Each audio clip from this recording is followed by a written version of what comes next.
Hey, my umpire friends. I wanted to chat with you for just a minute before you head out for another hot weekend. First of all, thank you for getting out there and doing this. I know when we umpire, it's a pretty thankless job, and you can't get enough thanks. So I appreciate what you do. I want to share a couple things with you, hopefully, that will make your job a little bit easier, take some of the stress out. I find it very frustrating to deal with some of the things that happen with coaches and with fans. So I want to give you just a couple tips of things that I do. First of all, don't expect perfection from yourself. You are going to make a mistake every single game. There's no doubt about it. You see, if you expect perfection from yourself, you'll not perform well. You'll put too much stress on yourself. And when something comes up with a coach, instead of dealing with it, you'll question yourself and say, well, maybe he has a reason to be angry. Listen, things go wrong within the game from every side. Coaches make mistakes, players make mistakes, and we make mistakes as well. Mistakes do not mean that sportsmanship has to be ignored.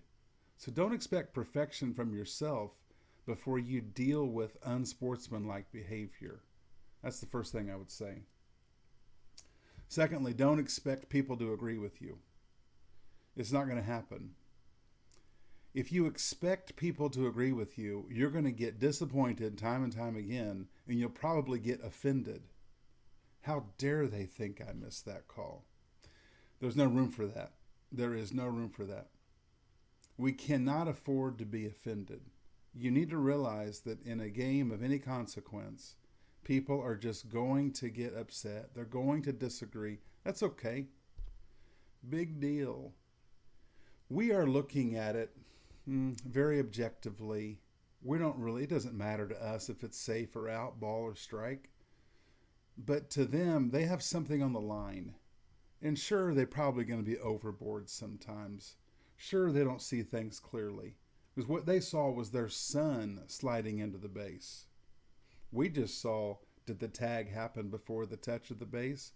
They're seeing their son. And every time, their son got back before the tag. We can't get offended by people disagreeing with us. It's going to happen. It's going to happen over and over and over again. Just see it for what it is. Third thing I would say is this.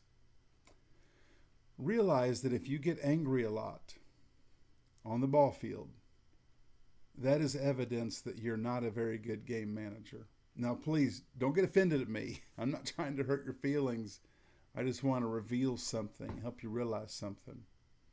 If you get angry a lot, it's because you're not dealing with things effectively.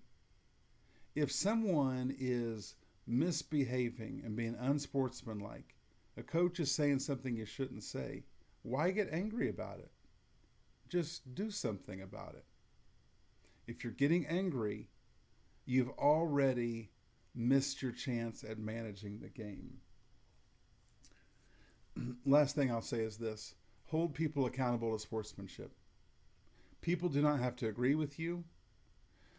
People can say a number of things, but they're not allowed to be unsportsmanlike. That's what you hold them accountable to. Whether you think you're right or wrong, they must hold themselves accountable, and you hold them accountable to sportsmanlike behavior. Imagine what a police officer does when he pulls someone over for speeding. Think about that picture. They pull someone over, they just quietly get out of the car and they carefully just walk up, but you don't see them yelling and screaming at the person for speeding. They just notify them, you know what, you were speeding, here's the ticket or here's the warning. But the police officer isn't angry, they're not personally offended. How dare you speed on my highway? No, the police officer just lets them know you were speeding.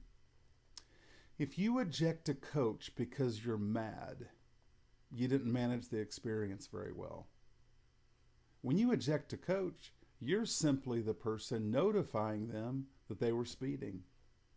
You can eject a coach while you're in a really good mood. You can eject a coach without getting mad, without your blood pressure rising. You can just simply, look, coach, I warned you, sportsmanlike, we expect sportsmanlike behavior. A recent situation I had was with a coach who First inning, made a comment about balls and strikes. I ignored the first comment. It wasn't too loud or too over the top. But the next time he questioned balls and strikes, I just said, Coach, we're not gonna discuss balls and strikes. And I said it about like that. He simply knew that I was serious, but nobody thought I was angry. I was just drawing the line for him. Now later in the game, he got upset about something else, and I said, Coach, that is enough. And I said it about like that. I'm not angry. Once again, if you wait until you're angry before you do something, you have waited too long. Many people, even baseball coaches, will respond if you draw the line for them. But if you let them bark balls and strikes, they're going to keep barking balls and strikes. But a lot of guys, if you tell them, coaches, we can't argue balls and strikes, I'm not going to listen to that. Many of them will back off and realize, okay, that's how it's going to have to be with this guy. So finally, in this same game, the coach, once again, he got upset about a call. I was very calm. I wasn't mad at him. I wasn't angry. I told the coach what we had. Coach, it's what we're going to do. And he walked away from us and said a cuss word directed at us, using the word you. And I just said, Coach, that's it. You're done. And I said it just like I'm saying this to you. And he walked off the field. But when we get angry and we start yelling, we invite a fight. Once again, think about the police officer. He walks up to the car, careful to make sure no one's pulling a weapon, but he just calmly says, listen, this is how fast you were going. Here's what I'm going to have to do. That's what we do as umpires. When you eject people, you probably haven't done anything wrong. But when you get angry on the field, you probably haven't managed the game very well.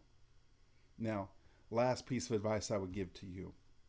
At the plate meeting, be a calm presence and invite them at the plate meeting. Say, coaches, if you have a question during the game, please feel free to call time. We'd love to talk to you about it.